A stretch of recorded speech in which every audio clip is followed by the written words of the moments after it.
നമസ്കാരം. ട്രംപ് ഭരണകൂടം അമേരിക്കയിൽ താമസിക്കുന്ന 487 അനധികൃത ഇന്ത്യൻ കുടിയേറ്റക്കാരെ കൂടി കണ്ടെത്തിയതായി കേന്ദ്ര സർക്കാർ അറിയിച്ചു. അവരെ ഉടൻ നാടുകടത്തുമെന്നും അറിയിപ്പുണ്ട്. 487 അനുമാനിക്കപ്പെടുന്ന ഇന്ത്യൻ പൗരന്മാരെ നീക്കം ചെയ്യുന്നതിനുള്ള ഉത്തരവുകൾ പുറപ്പെടുവിച്ചതായി അമേരിക്ക ന്യൂഡൽഹിയെ അറിയിച്ചിട്ടുണ്ടെന്ന് വിദേശകാര്യ സെക്രട്ടറി വിക്രം മിശ്ര പത്രസമ്മേളനത്തിൽ പറഞ്ഞു. കൂടുതൽ വിവരങ്ങൾ പുറത്തുവരുന്നതോടെ ഈ സംഖ്യകൾ ഉയർന്നേക്കാമെന്ന് വിദേശകാര്യ സെക്രട്ടറി സൂചിപ്പിക്കുകയും ചെയ്തു. എന്നാൽ മറ്റു വ്യക്തികളെക്കുറിച്ചുള്ള വ്യക്തമായ വിവരങ്ങൾ US അധികൃതർ ഇതുവരെ നൽകിയിട്ടുമില്ല. നാടുകടത്തൽ പട്ടികയിലുള്ള 487 കുടിയേറ്റക്കാരുടെ ഐഡന്റിറ്റി സർക്കാർ പരിശോധിച്ചു.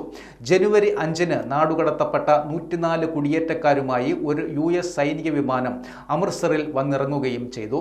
അനധികൃത കുടിയേറ്റക്കാർക്കെതിരായ കർശന നടപടിയുടെ ഭാഗമായി പ്രസിഡന്റ് ഡൊണാൾഡ് ട്രംപിന്റെ ഭരണത്തിന് കീഴിലുള്ള ആദ്യത്തെ വലിയ തോതിലുള്ള നാടുകടത്തലാണിത്.